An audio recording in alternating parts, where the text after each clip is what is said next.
안녕하세요. 선재당입니다. 신내림 이후의 삶, 그 이후에 어떤 일이 기다리고 있는지 많은 분들이 묻습니다. 오늘은 신을 받고 나서 마주하게 되는 극복의 과정, 그 현실과 마음의 준비에 대해 말씀드리겠습니다. 1부. 신내림이 끝이 아닌 시작인 이유. 신내림은 하나의 인생 전환점입니다. 하지만 그 전환은 모든 문제 해결의 종착지가 아닙니다.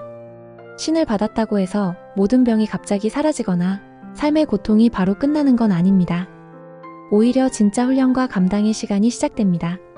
갑자기 감각이 예민해지고 꿈과 현실이 교차하고 감정의 기복이 커지고 주변 관계가 서서히 바뀝니다. 신을 받는 것, 많은 분들이 그 순간을 끝이라고 생각합니다. 하지만 신내림은 시작입니다. 그동안 겪었던 신병, 인생의 고통, 알 수 없는 혼란이 신내림으로 어느 정도 진정되기도 합니다. 하지만 그게 끝일까요?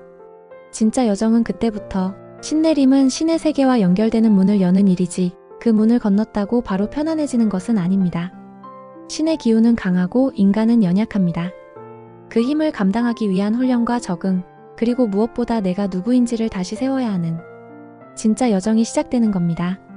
겪게 되는 변화들, 감각이 예민해짐, 육체적 변화, 꿈과 현실이 뒤섞이는 혼란, 주변 사람과의 관계 변화. 핵심은 이것입니다.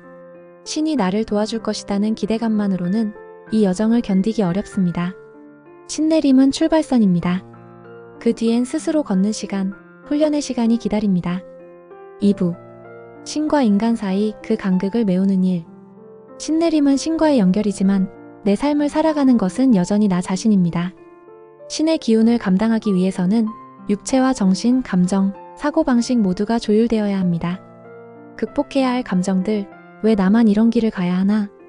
과거의 직업, 가족, 관계에 대한 미련, 세상과 단절되는 느낌, 외로움 극복의 방법, 혼자가 아님을 깨닫기, 사사로움과 공적 사명의 분리, 몸과 마음의 균형 찾기. 신을 받았다고 해도 우리는 여전히 인간입니다. 하지만 신의 기운은 인간과는 너무 다릅니다. 그 간극을 메우지 못하면 영적으로 무너지거나 삶이 흔들릴 수 있습니다. 신의 기운이 너무 클 때 생기는 일.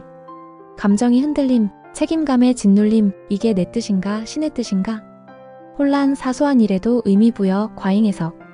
신과 인간 사이의 간극을 메우기 위해선 신이 내 안에 깃드는 그릇을 준비하는 노력이 반드시 필요합니다. 신은 단순히 내리는 존재가 아니라 내가 함께 살아가야 할 존재입니다. 3부. 세속과의 마찰, 그리고 사회적 시선. 신을 받은 후 가장 크게 부딪히는 것 중 하나는 사회적 시선과 일상의 역할 변화입니다.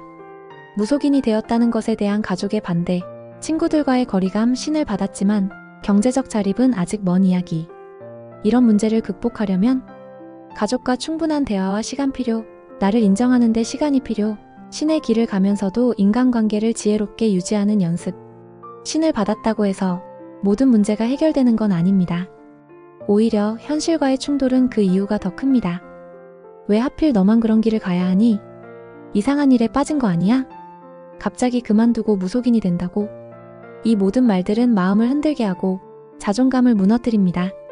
하지만 이 길을 걷는 이들에게 이러한 마찰은 피할 수 없는 통과 의례입니다. 정리되지 않은 사람들과는 잠시 거리두기, 설득이 아닌 침묵으로 나를 증명하기, 신의 길을 걷는 이들과 소통하며 마음 지지받기. 세상이 나를 이해해주길 바라지 말고 먼저 나 스스로가 나의 길을 인정해야 합니다. 그러면 어느 순간 세상이 아닌 사명이 내 중심이 됩니다. 4부. 극복 이후에 선명해지는 길. 이 모든 과정을 지나면 비로소 신의 뜻이 내 안에서 움직이기 시작합니다. 사심 없는 기도, 타인을 향한 진심 어린 공감, 내 삶이 누군가에게 빛이 된다는 감사. 신의 길은 고되고 외롭지만 그 길 끝에서 진정한 사명과 기쁨을 만납니다. 신을 받는 순간 많은 것이 달라지지만 진짜 중요한 건 그 후의 선택과 다짐, 견뎌냄입니다. 이 길 위에 서 계신 모든 분들, 당신은 혼자가 아닙니다. 오늘의 영상이 조금이나마 힘이 되었길 바랍니다. 구독, 좋아요, 알림 설정은 영적인 이야기의 연속을 위해 큰 힘이 됩니다. 찾아주신 인연에 감사합니다.